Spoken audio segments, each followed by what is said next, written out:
Sejam bem-vindos ao Caverna do Morcego, meu nome é Fábio e hoje é dia da gente falar então sobre O Túmulo do Batman, lançamento tanto quanto recente da editora Panini Comics, né? Terminou aqui no segundo encadernado mais recentemente aí, né? Trazendo essa tramazinha que se passa na verdade numa espécie de realidade alternativa, não trabalha o Batman numa cronologia, mas que traz alguns elementos um tanto quanto críticos em relação à atuação do Batman, mas não só do Batman, de vários personagens que compõem essa trama. O Túmulo do Batman então conta com os roteiros de Warren Ellis, desenhos de Kevin Nolan e Brian Hitch, cores de Alan Sinclair, Adrian Marino e Murray Jarvis são os editores originais, sendo que a edição brasileira conta com letras de Valéria Calipo e Celso Pimentel, tradução de Diogo Prado, adaptação por Pedro Catarino, a edição ficou a cargo do Gabriel Faria. Com os dois encadernados da editora Panini reunindo então a revista The Batman's Grave 1 a 12. Bora fazer então aqui a nossa sinopse sem spoilers, comentar o quadrinho sem spoilers, não vou entrar em spoilers especificamente porque a trama não demanda isso, assim, uma discussão aprofundada de segredos ou coisa do tipo. Vamos falar mais sobre a discussão por cima que existe aqui através da figura do Warren Ellis, uma discussão que pode se aplicar até o próprio autor de certa maneira. Mas antes de continuar, não esqueça de curtir esse vídeo para ajudar ele a subir nesse YouTube, meu Deus, e se você é novo ou nova, aproveite e se inscreva porque todo dia tem vídeo aqui no canal e aqui é o melhor lugar para você ficar muito bem informado sobre o universo do morcego. O maior detetive do mundo tenta compreender a mente de uma vítima de assassinato para resolver um caso, ainda que corra o risco de ocupar o túmulo vazio ao lado da sepultura de seus pais. O Batman é capaz de imaginar a vida de um cadáver em decomposição sem abrir mão da própria vida? Um homem foi assassinado e o Batman está em sua cabeça. Ele sabe como isso aconteceu. Tudo que ele precisa fazer agora é sobreviver à sua própria dedução. Ainda, o Batman começa então a juntar as peças do quebra-cabeça formado por crimes violentos e aparentemente desconexos. A menos que o Cavaleiro das Trevas intervenha para impedir esta ameaça de uma vez por todas, a justiça em Gotham City será exterminada pelo misterioso e cruel exército do desprezo. E o maior detetive do mundo terá que encarar um inimigo que pode ser imbatível, pois ambos possuem um modo de agir extremamente parecido. Vamos continuar sempre lembrando que a primeira postagem tem um monte de quadrinhos com desconto. Vou deixar os links aqui destes dois quadrinhos, né, do Túmulo do Batman, edições 1 e 2, na primeira postagem, caso esteja disponível na Amazon, na loja da Panini, dá uma olhadinha. E se você for fazer suas compras na Amazon, loja da Panini ou qualquer outra loja na internet, use um dos links que estão aparecendo na sua tela, que dessa maneira você me ajuda a manter esse projeto de Batman ativo. Meu muito obrigado. Eu acho que dentro da sinopse a gente já pode tirar ali uma frase que é colocada e que faz total sentido para a discussão do quadrinho, que é basicamente destacar que o nosso protagonista, o Batman aqui, e o antagonista, que é esse personagem chamado Desprezo, tem um modo de atuação muito parecido. São personagens que se complementam da maneira como eles acabam agindo e trazendo então a sua dramaticidade. Isso acaba sendo um pano de fundo para você discutir a figura do Batman, da atuação do morcego. O papel do Warren Ellis é fazer isso, né? É do começo ao fim ficar discutindo o que o Batman representa para Gotham City, se as suas ações são certas ou erradas, se ele deveria agir de outra maneira. E essas discussões não vêm só no texto aqui do Warren Ellis, né, na figura do Batman, mas ao mesmo tempo as discussões vêm também das pessoas que estão ao redor do nosso protagonista. A figura que mais provoca o morcego aqui é o próprio Alfred, né? O Alfred sempre está cutucando o Batman, o Alfred está sempre aqui falando sobre o potencial que o Batman teria se agisse de outra maneira. E os erros que o nosso super-herói pode estar cometendo em ser essa figura violenta dentro de Gotham City. Será que o Batman é o cara que bate em pobre, né? O rico que fica batendo em pobre? Você tem essa discussão e seria dentro do quadrinho. Só que o grande lance aqui, meus amigos, é que as discussões, na verdade, são feitas por pessoas em todos os níveis que são discutíveis também. O próprio Alfred aqui não é uma figura que pode ser um exemplo para o Batman, porque ele, tal qual é destacado aqui, né, também é um personagem que tem seus problemas, né? Ele no passado era um assassino do exército, né? Ele matava pessoas, ele usa armas, inclusive que é uma coisa contrária ao Batman, né? Há essa discussão também aqui do fato do Alfred usar armas, tanto no seu passado quanto no seu presente. O Alfred tem momentos aqui onde a gente vê ele usando cocaína, por exemplo, usando drogas ali para poder ter um momento de relaxamento, por assim dizer. Tem problemas com alcoolismo e etc. Então, você vê que há toda uma discussão aqui de todos os personagens que compõem o universo do morcego. Um dos pontos principais que envolve aqui toda a busca de vingança do personagem Desprezo se volta contra a polícia, né? E a própria polícia também, que é colocado, que é pintado em alguns momentos como um órgão, um departamento que deveria trazer a tranquilidade para Gotham City, que deveria ser um exemplo para a cidade de ordem, etc. Também não é um local, né? Também não é uma figura, uma pessoa jurídica, por assim dizer, né? Que é bem exemplar na cidade, né? E o quadrinho faz questão de mostrar em determinado momento isso. A atuação da polícia não necessariamente em momentos que eles precisam agir contrários aqui à vida, por exemplo, né? Em um momento de legítima defesa ou etc. Mas em alguns momentos aqui agindo de maneiras bem escusas, de maneiras assim que são bem nefastas. É um pequeno momento do quadrinho, mas que o escritor acaba evidenciando aqui que não dá para confiar em qualquer tipo de personagem, seja o protagonista, seja o antagonista, sejam os coadjuvantes e etc. Só que talvez o problema desse quadrinho aqui seja o fato dele criar muito nesse enredo aqui as discussões que envolvem o Batman, discussões que envolvem a polícia, que envolvem o desprezo e etc. Mas não necessariamente criar respostas, né? Não que precisasse criar respostas, mas que talvez desenvolvesse um pouco melhor isso e não ficasse simplesmente jogando aqui as críticas aos céus e acaba não discutindo muito bem isso aí, né? Ficando tanto quanto genérico, que é a discussão que a gente vê na internet, por exemplo, em relação ao Batman, né? Sobre, de novo, essa questão do Homem-Morcego ser um rico que bate em pobre, né? É uma discussão bem rasa, bem superficial, que acaba não adentrando exatamente no que é o personagem. As discussões que envolvem a polícia aqui são alguns momentos plausíveis, mas também não trabalha muito bem isso, sendo um detalhe dentro do roteiro. A própria figura do desprezo, o antagonista aqui, que também traz uma discussão envolvendo o lado dele, também não é bem explorado assim a ponto de você conseguir rivalizar com o que é o Homem-Morcego. Então, o Warren Ellis acaba trazendo essas discussões assim mais de botiquim, assim, essas discussões mais genéricas, que a princípio poderia ser bem explorado aqui, né? Trazer dúvidas em relação à atuação do Batman, mas ao mesmo tempo fundamentar de outra maneira aqui, né? Criando essa dubiedade, criando essa dicotomia no que envolve a atuação de todos os personagens de Gotham City, mas a coisa fica um tanto quanto rasa na minha opinião. A competência na minha visão do roteiro tá na maneira como eles trabalham o Batman e como o Batman atua sendo um detetive, que é algo que eu destaquei em vários vídeos anteriores meu.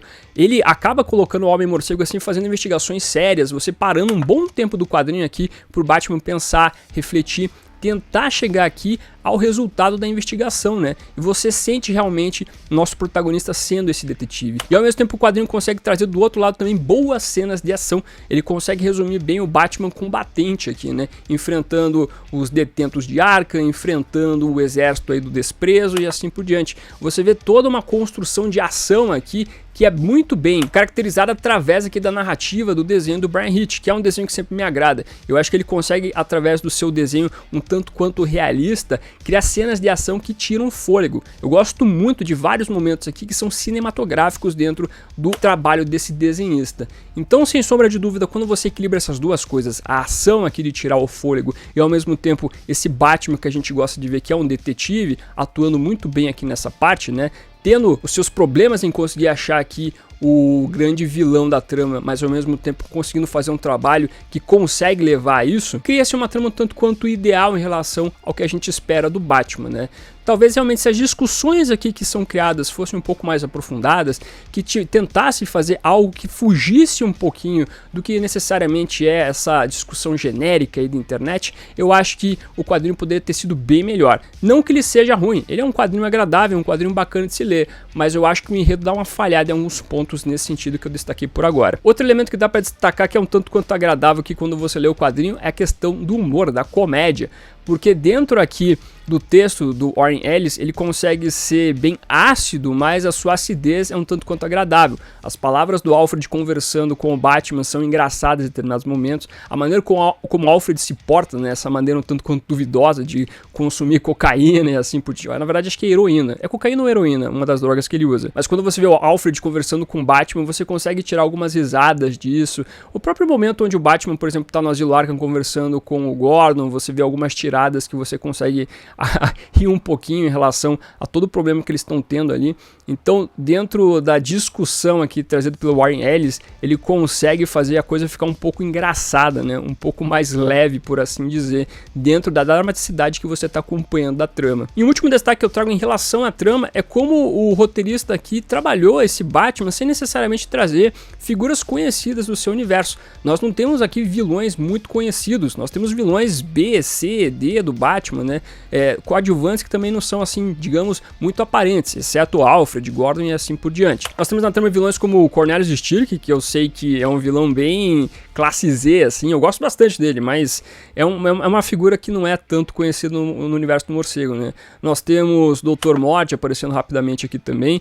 O próprio Desprezo, ele é uma espécie de anti-Batman aqui, que me lembrou o Ódio, né? O Espreitador, como foi traduzido no passado aqui no Brasil, que tem uma origem muito parecida. Eu acho que esse personagem aqui é uma faceta, né? É uma construção, uma adaptação do personagem espreitador. É muito parecido à origem dos personagens e é muito interessante como ele acaba casando com o Batman e é trabalhado diretamente sendo um anti-Batman. Tem o Flamingo também, personagem criado pelo Grant Morrison, então você vai vendo várias adaptações aqui envolvendo o universo do Morcego para esta trama que, de novo, é uma realidade alternativa, né? Por isso que o final acaba sendo um tanto quanto interessante por ser essa realidade alternativa, mas que dentro da construção que não traz uma discussão tanto quanto boa em relação a isso, o final me soa muito corrido e não se adequou exatamente ao que seria essa espécie de túmulo do Batman, né, tal qual o título quer trazer, né, que significaria talvez uma morte ou não do personagem Batman, né. Realmente eu vejo que o que desagrada muitas pessoas em relação a esse quadrinho é a maneira como o final acaba sendo trazido pelo roteirista e pelo desenhista. E eu hei de concordar que realmente o final não é aquilo que eu esperava da trama, é um final que realmente não casa muito com a construção que estava sendo feita aqui. Então talvez o ponto mais fraco do quadrinho seja a última edição, quando você chega no final e vê o resultado de todo o trabalho que foi feito durante as 2 edições. Um dos maiores problemas desse quadrinho foi o extra-campo, na verdade, né? Não necessariamente o quadrinho em si, mas o que aconteceu com o roteirista Warren Ellis. Na época, quando estava sendo esse trabalho pela DC Comics, em 2020, ele foi acusado por várias mulheres de usar a sua influência como quadrinista para se aproveitar sexualmente delas. O que acabou sendo confirmado quando o Warren Ellis se manifestou no Twitter, destacando que ele deixaria um pouco as redes sociais, quando ele foi substituído pela DC também de outros trabalhos que ele estava fazendo ali no momento, inclusive do período Death Metal. Então você vê que a própria discussão no quadrinho aqui, da maneira como o personagem Batman se porta, né, dessas maneiras dúbias, dessas maneiras certas ou erradas, né, focando no errado, se aplica também ao próprio Warren Ellis, né. Por isso que eu digo assim, todos os personagens aqui que são conduzidos no trabalho têm os seus problemas, têm as suas atitudes erradas, né. Polícia, Alfred, Batman. Isso se aplica até ao próprio roteirista aqui, dentro do que a gente viu acontecer no extra-campo. Inclusive, esse é um dos motivos pelos quais as pessoas acabam não querendo adquirir esse quadrinho, né? Pelas acusações que foram confirmadas posteriormente que o Warren sofreu. O que eu entendo, é entendível realmente você querer se afastar de algo que é feito uma pessoa que causou problemas, né, para outras pessoas. Então, concluindo, meus amigos, é um quadrinho que trabalha muito bem o Batman em alguns aspectos. O aspecto detetive, o aspecto da ação, né, Batman sendo vigilante em Gotham. As discussões, elas são interessantes em determinados momentos, peca um pouco em talvez não aprofundar necessariamente o que é trazido aqui durante a trama. Sendo que o quadrinho vale muito a pena por causa também dos desenhos do Bryan Hitch. É um desenhista de mão cheia aqui que faz um trabalho excepcional com o personagem. Então, eu diria que é um quadrinho que você poderia adquirir somente pela arte especificamente, né? A arte em si vale muito a pena, mas a trama toda ainda tem o seu valor na maneira como discute o Homem Morcego, exceto o final. O final realmente vai deixar um pouco a desejar. Mas, trazendo as minhas opiniões, então, meus amigos, fechado aqui o Túmulo do Batman, as edições 1 a 12, eu quero saber o que você achou desse quadrinho. Se você teve algum problema em relação à discussão, gostou ou não dos pontos elencados pelo Warren Ellis, e que você achou aqui da dubiedade de todos os personagens da trama, da Polícia de Gotham, do Batman, do Alfred, do desprezo, esse vilão. O que você achou desse vilão? Você acha que ele é parecido com o Espreitador? Você acha que ele é uma caracterização do Espreitador? E bem como os outros personagens que aparecem. Me traga todos os seus comentários, quero saber tudo de você, bem como aproveita e deixa o humor seguir para simular que você ficou até o final do vídeo, meu muito obrigado. Curta, compartilhe, se inscreva no canal se você é nova, marque o sininho para ser notificado nos vídeos. Esse foi ficando por aqui. Como sempre, no final do vídeo nós temos os membros do canal, a galerinha que mantém este canalzinho aqui de pé. Agradeço demais a colaboração de vocês, bem como de você que faz suas compras através dos links da Panini, Amazon, Magazine Luiza, Submarino e assim por diante. Meu muito obrigado como sempre, e se você está chegando agora e quiser ajudar o canal, os links estarão na descrição. Aproveita que você está aí, meu amiguinho, dá uma olhadinha no vídeo que está aparecendo agora. É um vídeo que vale o seu clique. Agradeço a sua companhia, até a próxima e fui.